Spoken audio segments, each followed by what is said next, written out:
propice à l'épanouissement ainsi qu'à la prospérité du peuple congolais.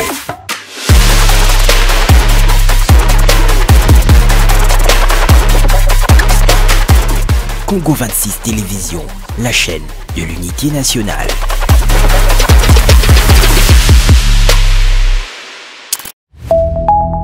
Tout de suite, magazine.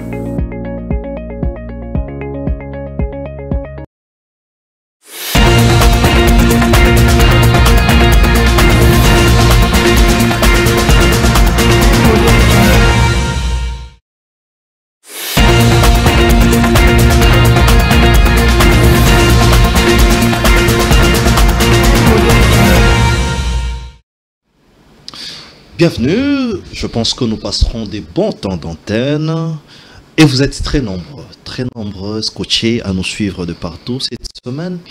La scène politique est encore en pleine effervescence. Qui remplacera Vital Kamerhe, qu'on appelle l'animal politique, les pacificateurs? Plusieurs débats suscitent débats et réactions. Et nous allons en parler ce soir.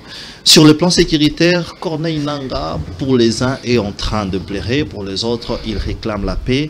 Mais il y a un communiqué du gouvernement où on donne encore un délai de 90 jours pour essayer de demander au Rwanda de retirer ces éléments au cas où le gouvernement ira plus loin. Nous allons essayer aussi d'aborder la situation de la ville de Kinshasa, Brakassa est là, bref, la gestion de la République. Autant de questions brûlantes que nous allons aborder, sans embâche, sans détour. Nous avons fait venir, encore une fois de plus, nos habitués, qui sont aujourd'hui habitués sur notre plateau. Il s'agit bien de Maître Biselo. Maître Biselo, il est président du parti Condor. Consort. Contrat social renouvelé. Exactement. Condor, je ne sais pas si c'est ce que vous avez dit. C'est Consort, plutôt, oui. Le mouvement, bienvenue, Maître. C'est un réel plaisir d'être dans le plateau à vos côtés, en présence de votre invité, dont je vous laisse la première de la présentation. C'est un vrai plaisir de se retrouver au devant des téléspectateurs du Congo 26, et puis j'espère qu'effectivement nous allons participer à l'édification de notre population, un peu plus d'éclaircissement dans le schéma obscur dans lequel nous plonge l'Union sacrée, bien que nous ayons l'habitude, mais nous allons essayer de rester sobres et optimistes pour l'avenir. Très bien. Vous m'avez envoyé une image où vous étiez, vous avez fait un petit déplacement. C'était dans les conforts le plus total du ministère de... il faut jeter les éloges à Jean-Pierre Bemba, qui est ministre des tutelles des transports. J'ai vu un bus. C'était quoi ces images-là? Non, c'est pas du tout. C'est bien le contraire. Vous avez vu en fait des trains qui datent de 1979. Ce sont des fabrications françaises, des Thales, de la marque Thales. 79. Vous avez vu la qualité des trains. Et si on comparait avec, c'est dommage que vous n'ayez pas les images, sinon les téléspectateurs auraient à peu près l'aperçu de la différence d'un train qui date de 1979, le confort qui déjà depuis cette époque faisait part. Mais aujourd'hui, quand on regarde, c'est que M. Jean-Pierre Gombo, qui est le ministre des Transports, nous offre des trains datant du début du siècle. Et il dit, sans embâche, que c'est cela qui va nous servir de modernité ou bien des moyens de transport vers des destinations encore plus loin que Kinshasa. Je crois que c'est se moquer du monde, se moquer réellement du développement et de la République démocratique du Congo. Je crois qu'à un moment, ce genre de cinéma ou bien de simagrée ne devrait pas donner autant de spectacles, surtout devant les chefs d'État, surtout devant les médias. Et donc, c'était vraiment ça. Vous imaginez les trains de 1979 qui, d'ailleurs, ont généralement des durées de 50 ans. Je ne sais pas si les trains que M. Gombo nous a ramenés, à part la peinture extérieure qui doit dater de quelques semaines ici faite à Kinshasa, mais l'intérieur date en tout cas du début du siècle dernier. Et je crois qu'on ne devrait pas... le peuple congolais sait à quel point nous sommes entourés des frappeurs. des gens qui s'intéressent vous plus... Vous dites qu'ils sont des frappeurs. Oui, des frappeurs. On sait très bien comment... C'est quand même fort. Non, ce sont des frappeurs. Quand vous sortez 10 millions de dollars et que vous nous produisez pour construire une route et que vous faites une route de 100 000 $, vous êtes un frappeur. Quand vous dites acheter des trains modernes dont on attend des chiffres réels et que vous nous ramenez un wagon qui date du début du siècle, si ce n'est du fin du siècle dernier, je crois que c'est une belle frappe que vous nous avez mis. Nonobstant le fait qu'on nous a déjà promis des avions qui sont toujours en l'air, qui n'ont jamais atterri depuis 2019, nonobstant le fait qu'on nous a promis plein de choses, notamment des canaux rapides, mais cependant dit, avec toutes ces distractions, l'argent congolais sort, et sauf le résultat n'y est pas au rendez-vous. Le résultat n'est pas rendu. À ma gauche, donc, pour la première fois dans ces cadres du débat contradictoire, l'honorable Ig Malaka, il est honorable parce qu'il est élu, bien évidemment, mais plutôt conseiller municipal. Bienvenue, honorable. Merci beaucoup. Je rappelle que vous êtes président de la Ligue des jeunes Lukunga MLC. Oui, d'accord. Oui, c'est ça comme vous venez de dire. Je suis le président de la Ligue des jeunes Lukunga D, MLC Ngaliema. Et je suis aussi conseiller municipal élu à la commune de Ngaliema. Très bien. Merci pour l'invitation. J'ai tenu aussi à saluer mon co-débatteur qui est devant moi. Maître Eric Bissel. Maître Eric Bissel. Je salue aussi les caméramans qui sont derrière les caméras. Pourquoi pas ceux qui sont en train de nous suivre pour l'instant. En tout cas, comme d'habitude, nous sommes là, nous sommes venus. Peut-être c'est pour la première fois, ma première fois de passer dans l'émission, le débat contradictoire, mais je pense qu'il y a d'autres émissions, on a déjà été avec vous. Très bien. Et je pense que nous pourrons peut-être apporter ce que nous pourrons apporter sur ces plateaux et la population congolaise doit peut-être nous suivre. Exactement. Je rappelle que vos passages ont été très bien appréciés, mais je voulais bien que vous soyez aussi dans un débat contradictoire. Mais la question commence à pic. Vous êtes du MLC, donc les MLC de Jean-Pierre Bemba Gombo. Lorsque votre co-débatteur dit que vous ramenez des wagons que vous appelez des trains urbains de 1978 ou 79, et qu'aujourd'hui vous n'arrivez pas à justifier les coûts de ces trains ou trains urbains, qu'est-ce que ça veut dire? En fait, merci beaucoup Didier, monsieur Didier, pour la question. Je pense que comme on a toujours dit, même le voyage le plus long commence toujours par un pas. Okay. Et aujourd'hui dans notre pays, nous avions vu ce qu'on n'a pas vu depuis des années. Et depuis des années qu'on n'a jamais vu, on n'a pas vu le train quitter Kinshasa pour Matadi. On n'a pas vu les trains ça quitte déjà Kinshasa pour Matadi? Oui, la semaine dernière, les trains quittent Kinshasa pour Matadi. Okay. Bien que les états de la route, comme venait de dire mon co-débatteur, mais les trains ont quitté Kinshasa pour Matadi. Oui. Je pense que la population congolaise doit se jouir de cette initiative, bien que, comme venait de dire mon co-débatteur, dire que non, ce sont des trains qui datent. Mais on doit d'abord dire, avant ces trains qui datent là, qu'est-ce qu'on avait dans notre pays? Qu'est-ce que nous avions? Qu'est-ce qu'on donnait, on offrait à la population? Je pense que la population congolaise doit être très très heureuse de voir le fils du pays, Jean-Pierre Bemba, à la tête de ce ministère, qui est en train d'apporter les changements. On n'avait pas les trains, on n'avait pas les rails. À 2013-14, je pense, on avait déraillé tout ce qui a été comme rail à Kinshasa ici. Ok. Partout où on avait tout déraillé. On avait tout déraillé. On avait tout déraillé. Oui. Il faudrait une personne capable, une personne bosseur, une personne qui sait travailler, une personne qui est professionnelle dans la matière, dans ce ministère pour que nous ayons ce que nous sommes en train de voir aujourd'hui. Je ne sais pas si le peuple congolais a l'envie aujourd'hui, on n'avait rien, on saute l'étape des trains, on part directement dans les métros. Je ne sais pas par quelle magie. À moins que nous ayons la magie pour dire que non, on saute cette étape pour directement sauter et avoir le métro chez nous ici. Oui. On ne peut pas nous comparer peut-être aujourd'hui avec le Sénégal. D'autres disent que non, à Sénégal, il y a ceci, et dans ces pays, il y a ceci. Nous sommes tous des Africains. Mais qu'est-ce qui nous manque aujourd'hui de lancer un programme de métro, par exemple? Au Sénégal, j'ai oublié les chiffres, hein, mais quand vous regardez en ce qui concerne les chiffres, c'est pas grand-chose. Mais je vous ai dit, même le voyage plus long commence par les premiers pas. Nous avons commencé par les trains que nous avions aujourd'hui et ça va servir à la population congolaise de se déplacer. Et après des années, ou bien après des jours, après des mois, nous aurions à penser, à réfléchir comment on peut amener le métro dans notre pays. Okay. Et ce n'est pas impossible. Ce sont les processus, c'est un projet qui est en pleine construction, ça finira par venir. J'ai écouté mon co-débatteur parler des bateaux. Je me pose la question, ça fait combien d'années dans ces pays on a eu des bateaux qui flottaient le long du fleuve Congo. Ça fait combien d'années? Et si aujourd'hui nous avions une personne qui nous apporte l'idée, pourquoi ne pas les soutenir? Pourquoi ne pas applaudir pour dire que non? En tout cas, les idées que vous aviez, il faudrait que ces idées puissent se réaliser. Alors, nous avions dans des jours, je rappelle aujourd'hui que dans des jours à venir, nous aurions des bateaux qui vont flotter, Kinshasa commençant par Magasin Kitambo, là où il y a Chanik, jusqu'à Maloko. Peut-être ça va dégorger les embouteillages que nous trouvons ici sur la route. Nous aurons les bateaux qui commenceront à quitter Kinshasa pour aller dans des provinces. Ça va faciliter l'entrée des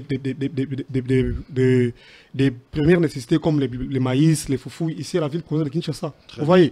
Et si nous avions ces idées, ça fait des années que nous n'avions pas eu de bateaux. Ça fait des années que nous n'avions pas eu les trains dans notre pays. Pourquoi ne pas acclamer? Pour acclamer, c'est un problème. Très bien. Mais je pense aussi que mon co-débatteur, Maître Bisselo, devons aussi parler par rapport au permis de conduire. Nous avions aujourd'hui, je sais qu'il en a déjà. Okay. Ça fait, je ne sais pas depuis qu'il est né, s'il a déjà trouvé, qu'il a déjà touché les permis de conduire avec des pistes. On peut venir, on scanne et puis on trouve vos identités à l'intérieur. Très bien. Même en Afrique, je ne sais pas s'il y en a. C'est presque en Europe et partout ailleurs. Ici, chez nous, c'est très compliqué pour en avoir. Et aujourd'hui, on a innové. Nous avions le permis de conduire où il y a le piste. Lorsqu'on a ça, on peut scanner et puis on trouve tout ce que vous aviez, toutes vos identités. Et vous pouvez quitter avec ce permis ici, vous partez, vous roulez avec votre permis même en Europe. Vous voyez bien que nous avions quand même un pas dans notre pays. C'est quand même un pas que nous avons fait. Okay. Je pense que Maître est en train de se réjouir de ça. C'est déjà la joie pour ça. Maître est en train de rire. Mais Maître Bisselo, je vais vous donner quelques secondes avant de commencer notre thématique. Les voyages les plus longs commencent par un pas. L'honorable Hugues vous a dit qu'aujourd'hui, vous avez un permis de conduire international. Et moi, j'ai des témoignages qu'avec notre permis, vous pouvez conduire en France. J'ai un ami qui... Il y a ceux qui sont à l'étranger, qui sont en train de commander. On est là en train de voir. Oui. Exactement. Donc, mais aussi, quand on parle de ces trains, il fallait quand même soulager avec quelque chose. Pourquoi vous n'acceptez pas ces petits efforts pour arriver aux grands efforts? Permettez-moi que je donne une petite douche froide à mon ami. Jusqu'à 2018, les trains partaient jusqu'à Matadi. 2018. Oui, 2018, les trains partaient jusqu'à Matadi. On avait les trains qui se font Matadi. Qui partaient jusqu'à Matadi. Vous avez voyagé dans ces trains-là? Ma propre sœur y a voyagé. Vous avez voyagé sur les trains? Sœur, elle m'explique. On parle même le seul train qui était resté, c'est les trains qui quittaient Kinshasa pour Kasangulu. Et c'était à quel état? Kasangulu, c'est pas Kinshasa? Kasangulu, c'est pas Kinshasa? Mais c'est pas Matadi non plus. Mais c'est pas Matadi, vous avez dit Matadi. Je dis, ça part jusqu'à Matadi. Non, non, c'est pas Matadi. Ne me dites pas non. Avec quel chemin de fer? Mais attendez. Avec quel chemin de fer? Ça quittait Kasangulu. S'il vous plaît. D'accord. Vous n'avez pas le monopole de la vérité. Vous parlez de Matadi. Moi, je vous parle d'expérience. Oui, jusqu'à Matadi. Vous parlez de Matadi en 2018. S'il vous plaît, honorable. Allez-y. Si eux, depuis qu'ils sont arrivés, ils sont incapables de remettre en état de marche les réseaux ferroviaires, si vous êtes en incapacité de produire un permis après 7 ans de gestion du pouvoir, alors qu'il y avait bel et bien un permis, et de deux, ne me dites pas que ce permis-là vous autorise à rouler dans les pays internationaux, ou même en France, comme vous donnez l'exemple, je vous donne juste des conditions pour lesquelles même l'ancien permis que nous avions un permis, avant que vous donniez celui-ci, nous avions, d'ailleurs je l'ai... Qui n'était pas reconnu à l'extérieur du pays. Laissez-moi vous rassurer, vous reste même le vôtre que vous avez là. Il y a des conditions spécifiques. Attendez, ne partez pas à gauche, à droite, puisque vous n'avez jamais été dans ces pays dont vous êtes en train de parler. Vous pouvez rouler même avec ce permis-là, en France, en Belgique, à condition que vous soyez des passages et que vous ne résidiez pas là-bas. D'accord? Lorsque vous résidez, vous avez un devoir de transformer ce permis en permis local. Pourquoi? Parce que votre permis est pour le transformer, alors que le Sénégal, il suffisait de faire une demande. Un Sénégalais, il lui suffit de faire une demande à la préfecture, on lui donne systématiquement le permis français, eu égard de leur permis, de la crédibilité de leur système d'apprentissage. Nous, non. Nous, il faut recommencer le code de conduite. Et ils sont quand même sérieux. Est-ce qu'il y a une école de conduite ici? Est-ce que les Congolais maîtrisent le code de la route? Vous conduisez, vous? Mais il y a un test. Non, attendez. Il y a un test avant de vous octroyer ces permis-là. Les gens pour que les textes commencent, il faudrait d'abord que ces signaux existent dans la rue. Est-ce que vous connaissez le nombre de signalisations qu'il y a pour le code de la route? Mais s'il vous plaît, maître. Non, mais s'il vous plaît. C'est-à-dire que c'est dans l'apprentissage qu'on apprend. C'est-à-dire quand on va apprendre, on doit vous apprendre. Non, on doit vous apprendre sur la route. On apprend dans une école de formation. Laissez tomber. Ce que vous apprenez dans une école de formation, ce sont des signalisations que vous êtes censé trouver sur la route. Exactement. Alors je vous pose la question. Est-ce que vous connaissez les signalisations de saut de mouton? Est-ce que vous l'avez déjà vu? Est-ce que vous connaissez ces signalisations? Attention, il y a une école à proximité. Est-ce que vous savez la différence entre signalisation obligatoire, interdit ou bien et momentanée? Vous connaissez les couleurs qui en distinguent? Mais dans quelqu'un a un permis de conduire, vous pensez qu'il ne connaît pas toutes ces choses? On sait très bien comment ça se passe ici. Il y a un test, maître. Non, vous dites même quelque chose qui est élémentaire. Oui. Systématiquement, ils échouent. Pourquoi? Oui. Donc, toutes ces personnes qui ont des permis, vous avez des permis de conduire, mais vous avez quand même échoué déjà le prix du permis. Non, déjà le prix du permis, c'est un business, comme je dis, c'est frappeur. Parce qu'on n'est pas parti acheter quelque chose qui devrait vous rendre riche, mais qui vous donne une autorisation de conduire. Et donc, c'est-à-dire que vous devrez valider les acquis. Ces acquis-là, vous devrez les vivre au quotidien. Je commence à vous poser les questions. Est-ce qu'il connaît les signes? Il les voit même dans les rues congolaises. Dans les ricunos. Ça n'existe pas. Vous voyez bien que c'est des frappeurs. Et qui sont dans leur imagination. Non, mais c'est-à-dire que non. Ces signalisations dont on va apprendre dans les écoles de code de la route doivent exister dans la vraie vie. Mais ça n'existe pas. Donc c'est normal qu'ils vont découvrir cela, les apprentis vont découvrir cela. Oui, ce n'est pas forcément la faute de Gombo, hein, c'est pas sa faute. C'est la faillibilité de l'État congolais depuis le départ de Mobutu, donc c'est pas d'aujourd'hui. On a du mal à revenir, mais on ne met pas la charrue avant le bœuf. Et non, moi je n'ai pas à vous dire merci. Quand vous venez vous m'amenez un train de 1890 en me disant que non, c'est la modernité, c'est un premier pas. Non, on est quand même au 21e siècle. Sénégal aussi a connu le premier pas, comme vous l'évoquez. Mais quel train? Quel train? C'est le premier pas. Et je vous dis, ça ne coûte pas rien, ce que vous nous demandez. L'argent sort, hein. Alors venez pas ici, venir. Très bien. Je comprends, vous devrez supporter l'autorité morale en nous faisant avaler la couleuvre. Très bien. Un peu de modestie. Pour l'instant, vous êtes plus en train de piller la République plutôt qu'en train de moderniser la République. Très bien. C'est ça la différence. Très bien. Succession des Vital Kamerhe. On va commencer les premiers sujets donc. Ce n'était qu'une introduction et il s'est rentré dedans et c'est comme ça que ça se passe dans les plateaux débats contradictoires. Succession de Vital Kamerhe, ça pose quand même de problèmes, cher honorable Igma Malaka. Je vous donne 4 minutes. C'est qui les meilleurs profils pour remplacer Vital Kamerhe? Il y a Aimé Boji qui a démissionné du gouvernement, chose qui fâche les députés. J'ai suivi Willy Meshiki, qui sera certainement notre prochain invité, qui dit que, est-ce que sur les 500 députés, nous n'avions pas de tête? Il faut un membre du gouvernement. De l'autre côté, il y a Pépé Mbosso qui dit que lui, il lâche pas. Pépé, ça veut dire grand-père, ça c'est pas une insulte. Non, non, c'est pas une insulte. Oui, vu son âge, c'est une réalité. C'est une réalité. Qu'est-ce que vous en dites? Est-ce qu'il y a des problèmes au sein de l'Union sacrée au regard du communiqué que pont les professeurs de l'IDEPES, comment ils s'appellent, les coordonnateurs ou les secrétaires permanents de l'Union sacrée? Mbata. Les professeurs Mbata. Vous avez la parole. Merci beaucoup, M. Didier. Avant d'entrer sur le sujet, j'aimerais un peu revenir sur le point que venait de dire. Il n'y a pas de souci. Maître qui est devant moi. Oui, vous avez 5 minutes. Je pense qu'au fond de son cœur, il se réjouit de ce qui est en train d'être fait. Parce qu'il a dit, on ne connaît même pas les signalisations routières.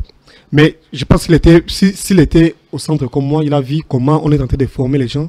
Tout est bien indiqué. Ça veut dire que non, il y a quand même des avancées. On ne peut pas former les gens par rapport à une chose et on ne le met pas en pratique. C'est-à-dire que tôt ou tard, et dans des routes aussi, dans nos routes ici, je sais qu'il y a des signes de signalisation. Je ne sais pas si l'île marche où, mais moi, lorsqu'il marche, je le vois et je respecte. Oui, sur le boulevard. Sur le boulevard, je les respecte. Il y en a quand même. Je pense qu'il s'est régi de ça. Malgré que nous sommes dans l'opposition. Moi, j'ai toujours dit, si nous sommes dans l'opposition, on peut s'opposer d'une chose, mais s'il y a des efforts, il faut accepter. Vous voyez, s'il y a des efforts, il faut accepter. Parlant de l'Assemblée nationale, je vous dis que c'est un geste très, très démocratique.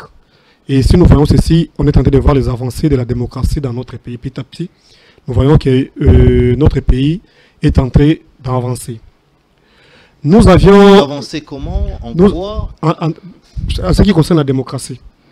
Nous avions la constitution de notre pays et l'Assemblée nationale aussi a ses règlements. Que dit les règlements de l'Assemblée nationale de l'article 26, je pense de 26 à 31? Là, ça nous parle des remplacements du président de l'Assemblée nationale et puis du remplacement de l'Assemblée nationale et comment on procède pour son remplacement. Oui. Ça nous dit quoi?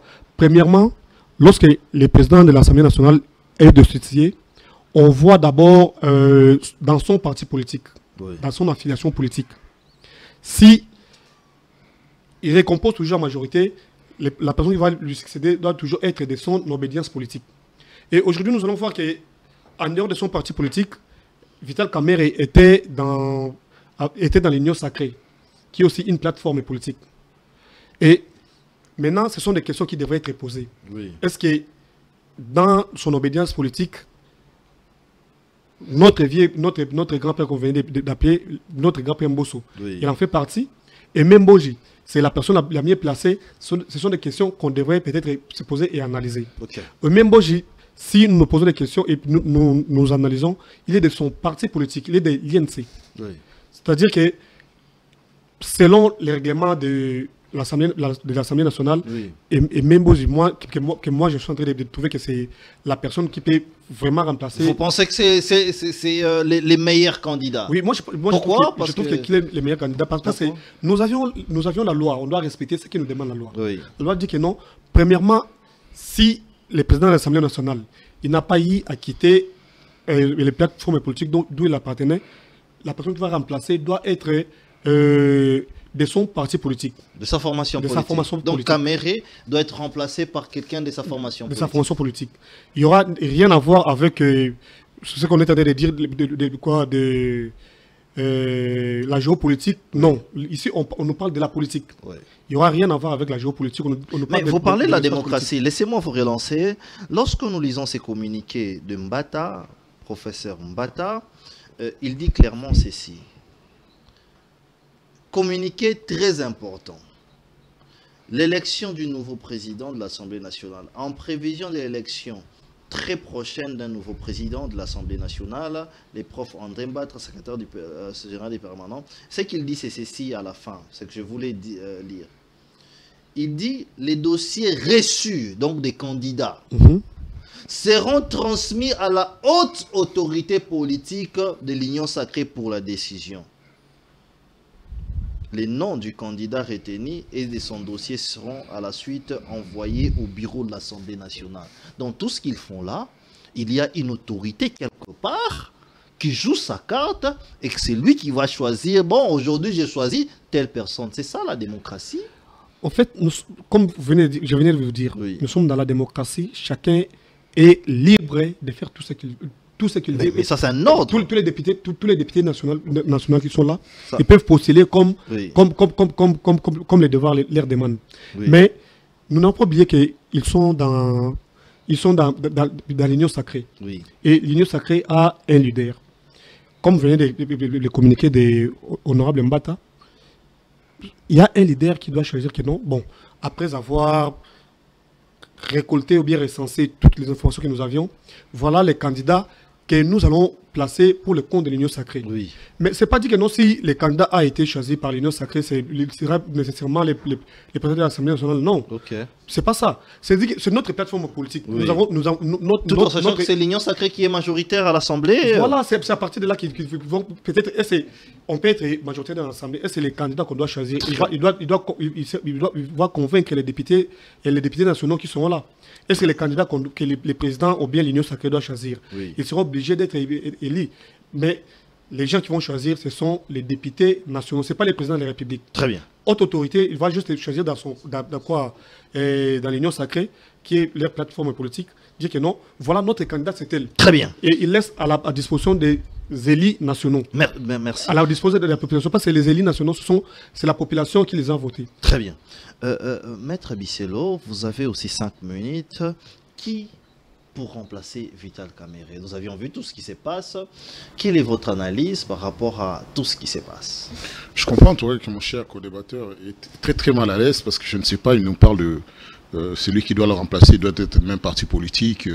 Non, c'est pas ce que dit le règlement d'ordre intérieur. Non. Groupe parlementaire ne veut pas dire parti politique. Ça, c'est le 1. Et le 2, il n'y a aucune obligation que le président du bureau politique de l'Assemblée nationale soit nécessairement de l'UNC. Il n'y a aucune obligation. Et encore moins qu'il soit nécessairement du Sud Kivu.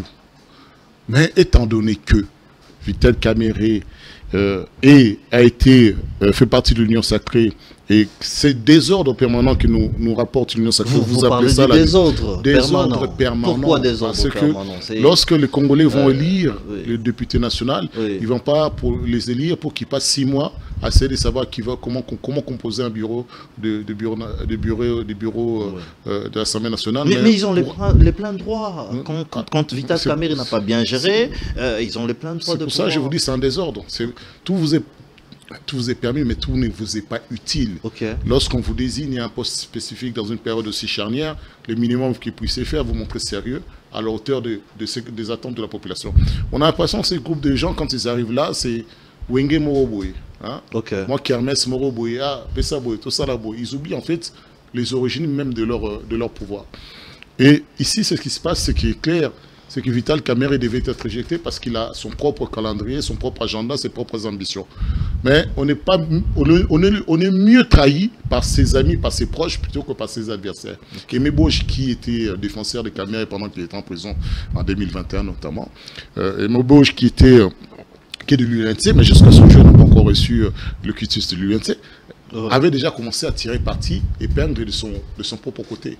Il constituait son propre noyau en dehors de l'UNC. Ça, c'est de 1. Et de 2, il est plus loyal au président de la République exécutive que de son parti de l'UNC. Donc, d'emblée, il est plus là pour tailler Vital Kamerhe et apaiser les Sud-Kivusiens, puisqu'il est le Walungu, que plutôt que pour apporter une certaine stabilité. Mais ce qui est évident, ça revient à dire que dans une période aussi importante, nous pensions qu'effectivement vous prendrez connaissance et conscience que les institutions de la République ne répondent pas à la hiérarchie fantasmagorique que vous vous inventez.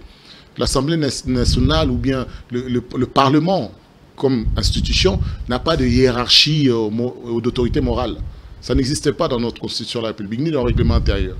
Donc c'est quand même une aberration que déjà le président intérimaire qui s'est permis de dire aux députés nationaux « j'attends les injonctions pour que nous organisions les élections ». C'est-à-dire que les députés ne sont même pas maîtres de ceux qui doivent les présider. Alors que ce sont ces mêmes députés qui viennent d'échouer Vital Kamerhe en disant que nous sommes dans une démocratie.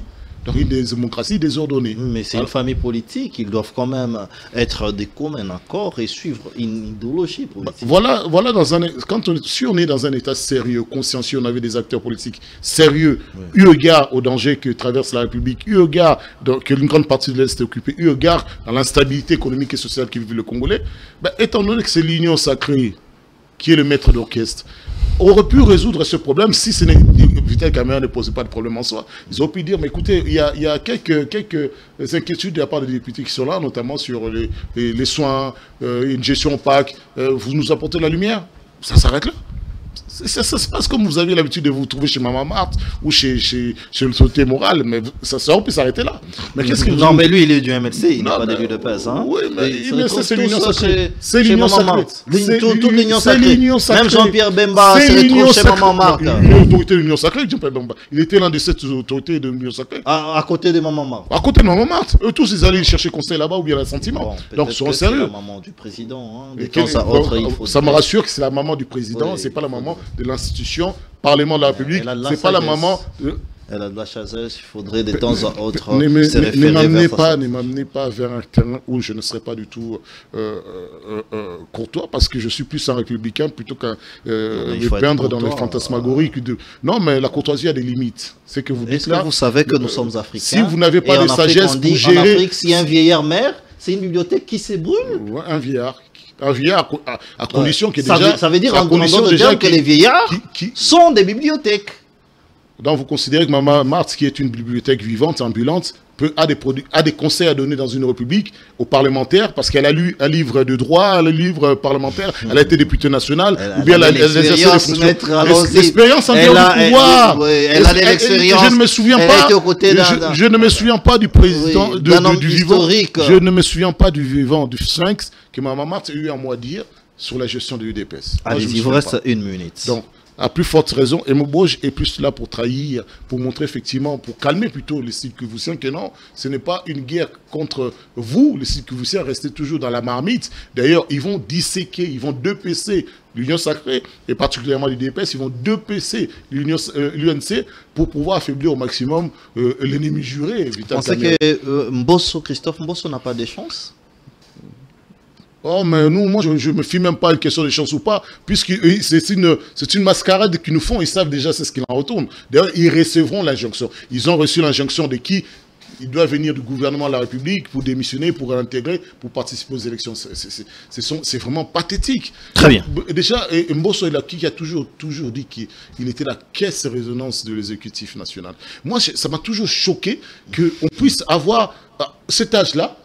Mais je crois qu'il paraît jeune, il est là, Mbosso. À cet âge-là. Il est là, il paraît jeune. Il était déjà à côté de Mobutu avec autant de barbe. Justement, mais non, soyons quand même sérieux. Il est là. À un moment, certaines bibliothèques devraient être enterrées ou bien brûlées pour qu'on nous passe. Parce que nous pensions hériter de ces bibliothèques. Enterrées ou brûlées. Enterrées ou brûlées, parce que certaines bibliothèques, nous pensions effectivement, nous amènent même la sagesse, mais nous amènent vers le moboutisme, c'est-à-dire vers la dictature assurée.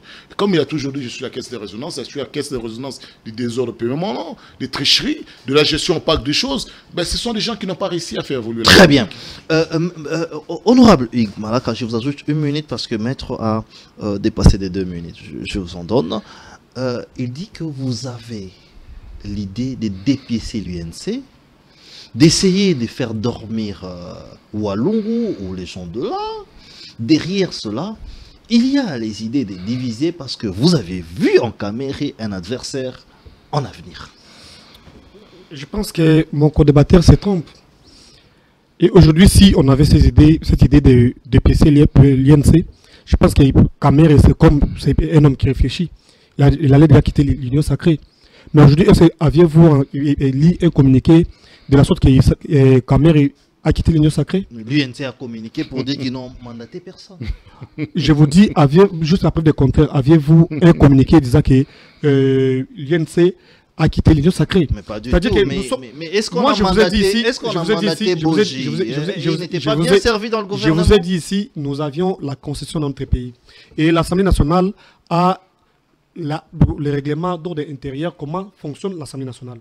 Vous voyez? Oui. Et dans la démocratie, c'est un geste démocratique. Si vous voyez que non, le président de l'Assemblée nationale ne respecte plus ce qu'il vous a promis avant d'être élu. Très bien. Vous voyez? Comme président de la République.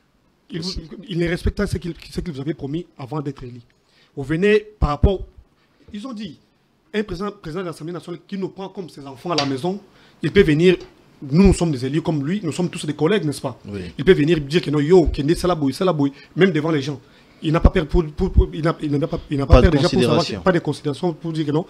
Aujourd'hui, je suis le président de l'Assemblée nationale parce que c'est tel qui m'avait voté. Vous voyez, c'est là, c'est ce qui a fait que cette frustration puisse nous envoyer à ce point où nous sommes aujourd'hui. Très bien. On ne peut pas laisser nos institutions dirigées par nos aînés qui ne foutent rien du tout. Très bien. Voilà pourquoi ils ont réfléchi, dire que non, nous devons respecter nos règlements d'ordre intérieur et respecter la Constitution. Très bien. Qu'est-ce qu'il faut faire? Il faut les mettre à côté et trouver une personne qui peut très bien diriger l'Assemblée nationale. Très bien. Vous venez de parler de notre grand-père Mbosso ici, vous venez à peine de parler de lui, mais il a dirigé l'Assemblée nationale, vous avez vu, essayé de telles choses. Oui, oui. Et pire même. Il y a eu des injures avec un député national. Élise Sanga. Ah bon? Des délinquances. Il interrompait la parole au député national. C'est pire. Vous avez entendu à son époque dire que non, il y a une motion contre Mbosso par rapport à la mégestion. Avez-vous entendu ça?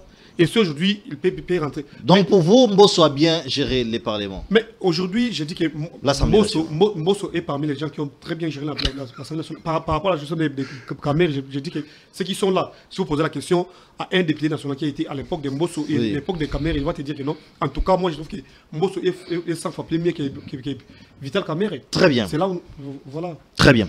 Retour annoncé de Joseph Kabila sur Kinshasa. Il dit qu'il n'a jamais été en exil. Il va faire son retour au prochain jour. Je pense que c'est à la fin du mois qui court. Maître Eric Bissélé, qu'est-ce que Kabila encore a donné? Premièrement, deuxièmement, vous avez vu... vous étiez les grands absents, mais on a vu l'opposition, une certaine classe de l'opposition se réunir autour de Joseph Kabila. Qu'est-ce qu'on attend encore de l'homme politique, Joseph Kabila? Tout d'abord, je suis choqué d'entendre... Vous savez c'est quoi de mes gestions? Il faut poser la question aux... C'est moi qui pose des questions. Il faut poser la question aux députés qui ont initié... Non, non, il faut poser la question aux députés... C'était parmi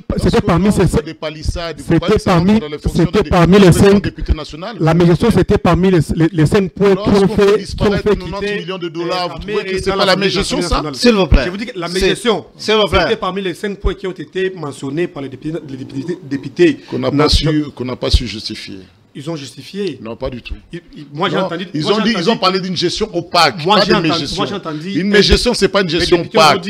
Ce sont deux choses différentes. Mais une gestion Vital Kamerhe. Non, c'est pas une mégestion. Non, c'est pas une mégestion. Les députés ont dit que Vital Kamerhe leur avait promis d'acheter les bis et les bis qui devraient être à la disposition des députés nationaux. Et vous savez, les prix des bis là, ça coûtait combien? Ça coûtait combien? Ils ont dit c'était un bis, c'était presque 1 million de dollars. Un bus à 1 million de dollars. Je vous dis, c'était parmi les points qui vous ont Vous savez combien avait dépassé Mbosso? Non, mais c'est plus que je reste dans les bus. Il refuse la mégestion. Est-ce que vous avez le temps de parole? Nous sommes suivis par... C'est d'abord le temps de parole. Vous savez combien avait dépassé Mbosso? Bon, laissez-moi la police. C'est pas moi qui l'ai dit, ce sont les députés qui ont initié cette motion. Justement. Est-ce que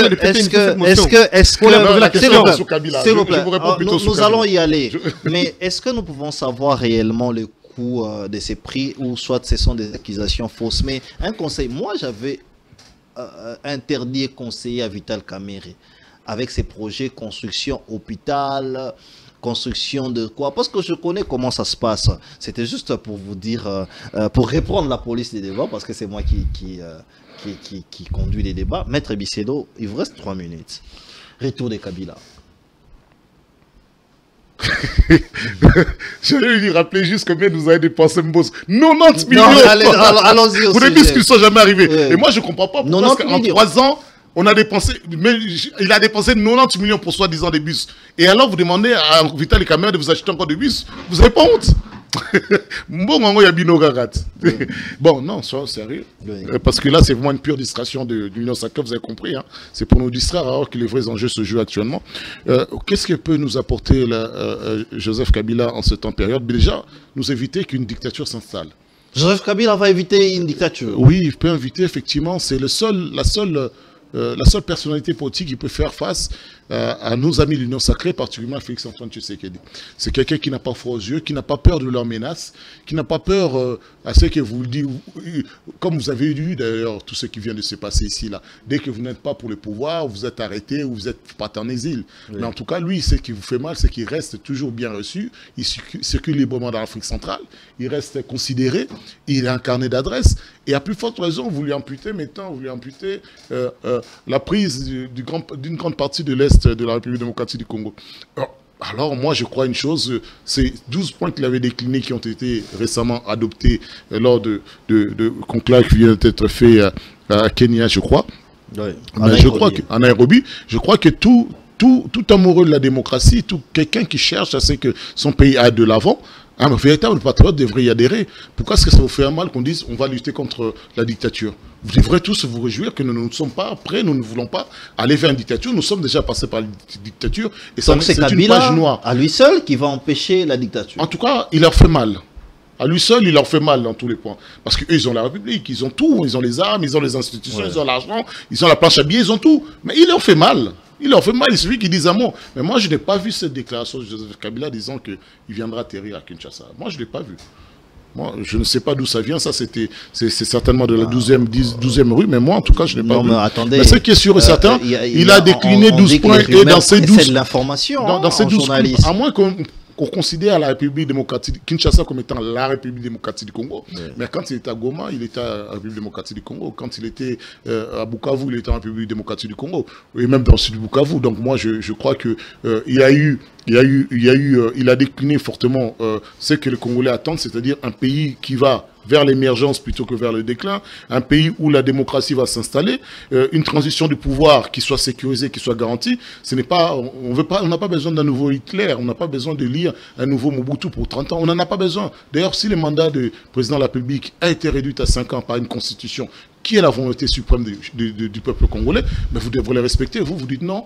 Nous ne l'avons pas voulu, donc vu que nous avons pouvoir et le peuple congolais ne peut pas parler, nous allons mettre 10 ans, nous allons mettre 50 ans. Pourquoi pas nous allons pas mettre durée merci, Maître Bissé. Durée de mandat présidentiel. Mais cela dit, moi je pense que avoir des acteurs aussi importants face à ce pouvoir qui est manifestement en déclin et en dérive totale, c'est une bonne chose pour notre démocratie. Très bien. Honorable Hugues Malaka, pourquoi le retour de Kabila fait mal? Kabila vous connaît autant. Jean-Pierre Bemba a commencé par dire que Kabila n'était pas congolais. Ensuite, la haute cour militaire l'a contredit en disant que c'est un Congolais. Mais aujourd'hui, son retour politique fait très mal à l'Union sacrée. Déjà, M. Didier, je vous dis, comme vient de dire mon co-débatteur, si Kabila était démocrate, si Kabila avait respecté la Constitution, aujourd'hui, Rossimo Kene n'était pas mort. Oh. Si Kabila avait respecté la Constitution, aujourd'hui, Thérèse Kapanga n'était pas mort. Vous savez pourquoi ces gens-là ont perdu leur vie comme ça? Pourquoi? Parce que Kabila le mandat de Kabila allait finir en 2016. Oui. Il a prolongé les mandats pour 2 ans. On a eu les élections en 2018. Oui. C'est-à-dire que Kabila lui-même, qui s'est dit le père de la Constitution, n'a pas eu à respecter sa Constitution lui-même. Vous voyez? Oui. Et aujourd'hui, ça m'étonne de voir, d'écouter Maître dire ici que non, on doit respecter la Constitution, on ne peut pas repousser le mandat pendant 2 ans. Et il vient ici devant les gens applaudir Kabila qui a repoussé pendant 2 ans après les élections qui devraient être en 2016, il a tenu les élections en 2018.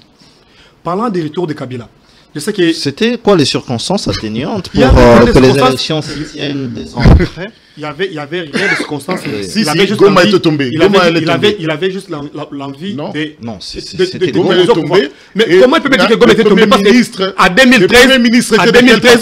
2013, il y a eu les arrangements entre lui et Goma. Quand Goma tombe, il faut... Hier, la question qui se posait, est-ce que nous avons... Vous voyez qu'il avait participé. C'est pas parce que... S'il vous plaît, maître, allez-y, vous avez la parole, je vous protège. Il dit Goma a été tombé.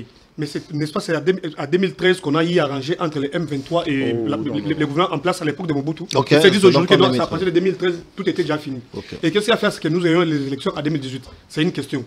Je vous dis, les retours de Kabila en RDC, je trouve ça sans impact. Je trouve ça sans impact. Kabila aujourd'hui, il est en train de chercher à tout moyen. Je pense que je vous ai toujours dit, si vous suivez son dernier discours, qu'est-ce que Kabila dit? Je pars, mais à bientôt. C'est-à-dire qu'il avait très bien programmé, croyant que non, les Congolais doivent rester et continuer à être bêtes, comme il avait dit que non, il n'a pas eu à avoir même 15 personnes intelligentes autour de lui. Tous nous étions des moutons. Très bien. Et il a oublié, il a oublié que non, la personne avec qui il a pensé donner le pouvoir, c'est le fils d'Étienne Tshisekedi. Très bien. Kabila est en train de chercher à tout prix revenir. Qu'est-ce qu'il a fait premièrement? Il a commencé avec le système. Dire que non, avec le système au Bondo à côté ici. Il a dit que non, on l'a contré avec le Bondo, ça n'a pas marché. Il est parti à l'Est, il est allé chercher les M23 qu'il a dit que non, en 2013, il avait discuté avec eux et puis ils ont trouvé le compromis, les M23 se sont retirés. Très bien. Il a cherché les M23, il a créé sa vision qui est l'AFC. Il a lié AFC avec M23 pour chercher à agresser le pays, en fait qu'il puisse revenir avec les casquettes comme président de l'AFC M23. Oui. Je vous pose la question, Maître Bissé est là. Avez-vous déjà vu une organisation juste avec le coordonnateur, sa président? On a AFC M23 qu'on est comme coordonnateur. Qui est le président de ce mouvement? Vous pensez que c'est qui? Mais c'est Kabila qui est le président de ce mouvement. C'est ce qu'il est en train de chercher. Il est allé avec ce mouvement-là. Il a vu que non, il est contré. Ses pères qui l'avaient envoyé, Kagame, Museveni, tout, les Ruto qui l'avaient envoyé, ils ont dit que non, nous, on ne va pas arriver à Kinshasa. Nous, notre mission est juste de prendre les minéraux à l'est, tirer le Congolais qui sont à l'est du pays, mais Kinshasa, on ne va pas arriver. Il est en train de voir comment moi je peux rentrer à Kinshasa. Voilà ce qu'il est en train de faire. Il a dit, bon, on doit créer, il a créé l'armée des rebelles qui est en train de venir pour agresser les pays. Et de côté, il a dit, bon, je dois aussi créer du côté politique, quoi. Très bien. Pour chercher les dialogues. Qu'est-ce qu'il a fait? Il a cherché quelques opposants qui ne pèsent même pas sur le terrain. Je ne sais pas qui est les grands opposants que vous avez vus à Nairobi là-bas. Il a juste cherché les petits bitines là-bas, les gens qui ne se retrouvent pas aujourd'hui. Oui. Les gens qui n'ont pas de moyens, qui disent que non, si je ne pars pas là-bas, je n'aurai rien du tout. Vous avez des moyens à l'Union Sacrée, donc... Non, je vous dis, mais ces gens-là qui sont partis là, ils sont tous essoufflés. Ils sont partis avec eux pour dire que non, voilà, c'est bon qui crée ceci. Oui. Mais moi, je me pose la question, qu'est-ce que Kabila n'a pas pu donner à la République démocratique du Congo pendant ces 18 ans? Merci. Il viendra et donner après. Merci. C'est une question qu'on doit se poser. Merci. En dehors de ça, merci. Moi, je pose la question aujourd'hui, Maître est là devant moi, s'il vient me dire par rapport à l'acte qui a été signé, s'il va trouver la signature de Joseph Kabila à l'intérieur. Merci. Tous les autres là qu'il a appelé les moutons, moi je confirme que tous ses collaborateurs sont des moutons. Parce que tous sont signés, mais lui-même, Joseph Kabila, n'a pas signé ça. Merci. Maître Bisselo, nous arrivons à la fin de l'émission. Je pense que c'est de votre dernière prise de parole, comme on avait commencé avec vous. Mais il dit clairement que Kabila est les semeurs de troubles. C'est un condamné d'ailleurs. C'est lui qui a apporté, qui est à la base de l'insécurité à Kinshasa. Comment une telle personne, vous qui êtes de l'opposition, pouvez donner le leadership à cette personne? Y a-t-il pas d'autres personnes? Je crois que ceux qui doivent rendre compte aujourd'hui, ce n'est pas Joseph Kabila, mais c'est ceux qui sont au pouvoir. C'est pour ça que le peuple congolais attend. D'ailleurs, ça, c'est même pas un débat politique. Je sens que vous avez beaucoup de lacunes. La première des choses, une organisation peut nommer la personne qui les gère comme il le veut. Secrétaire général, coordonnateur. Et tout n'est pas une affaire des présidents. Ce n'est pas une obligation légale d'avoir un président. Oui, quand vous me posez la question, il y a une organisation, je vous donne des éléments juridiques, il n'y a aucune obligation, une organisation n'est pas nécessairement un président. Alors, allez vous renseigner. 2007-2018, qui était le Premier ministre? Il ne venait pas de l'UDPS. Il ne venait pas de l'UDPS, ce n'est pas un Premier ministre de l'UDPS qui a organisé les élections. Alors vous êtes en train de parler, de dire Kabila, il a pris le pouvoir. Et quand vous confondez les durées de mandat d'un président de la République... Quand vous confondez la durée il n'y a pas un président là. Non, il n'y a pas nécessairement, puisque vous pouvez avoir accès à ces statuts, les lire. Prenez le temps de les lire. Vous voyez que Maître Nadi est tâtonné. Non, je n'ai pas besoin de tâtonner. Vous voyez qu'il est en train de tâtonner. Vous m'avez posé une question qui est simple et limpide. Où est-ce qu'il existe une organisation qui a juste un coordonnateur, un président? Je vous ai donné les éléments du droit et des juridiques. La constitution d'une organisation, quelle qu'elle soit, n'est pas nécessairement chapeautée par un président. Je pense que vous avez lu la charte de ne confondez pas la durée d'un président de la République qui est de 5 ans avec le fait que Joseph Kabila a fait 7 ans. Vous dites que non, il a fait 7 ans. Donc ça n'a rien à voir avec la durée du mandat. Qu'est-ce qu'il va donner de plus qu'il n'a pas donné dans la scène politique? Pendant 18 ans, il a été président. Non, le Congolais n'a pas besoin. Qu'est-ce qu'il va apporter de plus au-delà de ce que vous aviez dit? La question qui se pose, non, la question qui se pose, ceux qui sont au pouvoir, qu'est-ce qu'ils ont fait de plus que Kabila? Parce que ceux qui sont au pouvoir, ceux qui ont l'argent public entre leurs mains, ceux qui ont l'armée entre leurs mains, ceux qui ont les institutions que Kabila n'avait pas retrouvées entre leurs mains, ceux qui ont une constitution que Kabila n'avait pas trouvée quand il arrive aux mains, qu'est-ce que vous en avez fait de l'honneur de la République démocratique du Congo? Ils ont fait le permis de conduire. Bravo, merci, je vous félicite, ça fait 7 ans. Merci, je pense quand même tout ce que, avec les déficits de plus de 15 milliards que vous êtes en train de creuser, vous dites que vous nous avez fait des permis de conduire. Je dis merci, laissez le pouvoir. Je crois que nous pouvons trouver un entrepreneur à limiter qui peut nous faire des permis de conduire. Ça ira beaucoup mieux. Soyons quand même sérieux. C'est-à-dire qu'en 7 ans de gestion de pouvoir, vous êtes incapable de faire espérer les Congolais et vous arrivez à nous dire avec une certaine aisance, oui, qu'est-ce que Kabila? Non, c'est vous qui rendez des comptes. Moi, c'est vous qui me rendez des comptes, c'est pas Kabila. Merci. Mais en tout cas, c'est que sûr et certain, Kabila ferait toujours mieux que vous. Merci. En 30 secondes, on conclut. 30 secondes. En 30 secondes, c'est que moi je dirais... Qu'est-ce que vous avez donné de mieux que Kabila n'a pas donné? Nous sommes venus dans ce pays, on a trouvé tout ce qui a été pour l'État, Kabila a privatisé. Il a doublé toutes les sociétés qui appartenaient à l'État. L'exemple. Et c'est que l'exemple, les ports que nous voyons, les ports de Matadi, nous avions toutes les sociétés que nous avions dans notre pays, a été dédoublé. Doublé comment? Avec mais quel port? vous avez besoin de combien d'exemples? Avec quel port? Vous dites vous avez besoin de combien d'exemples? Quel port de Matadi? Nous avions trouvé dans ces pays, Kabila avait enfoncé notre pays. Mais vous avez trouvé des avions. Les changements Où sont les avions aujourd'hui? En une seconde. À 7 ans, c'est une seconde. Vous imaginez, dans notre pays, la gestion de notre pays a été entre les mains des Libanais pendant plus de 18 ans. Et comment on va faire entre les mains des Libanais, comment la tissu économique, comment on va le faire sortir? Le président il a dit on doit créer les millionnaires congolais. Moi, j'ai dit, je suis dans les mondes des télécoms. Tout ce qui est dans les entreprises de télécoms aujourd'hui, les sous-traitances est géré par les Congolais. C'est ce qu'il a dit. Il avait promis que donc moi je vais apporter, je vais élever le niveau des Congolais. Merci. Et amener les millionnaires congolais. Si vous partez dans mon domaine, là, moi je suis, vous allez voir que non, les sous-traitances sont gérées par les Congolais. Mais avant, tous les sous-traitances ont été gérés par les Libanais, par les Indiens, par les Chinois. Merci. Je pense. C'est là où moi je prends l'exemple. Je crois.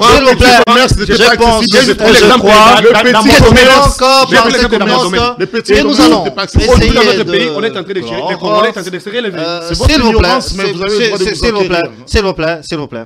Je disais que je pense que c'est avec cette note que nous allons clore ces débats, mais c'est un débat qui va continuer, qui continue dans le salon bien évidemment, mais qui va continuer parce que bien évidemment, nous suivons tous les messages et tous les appels qui tombent ici.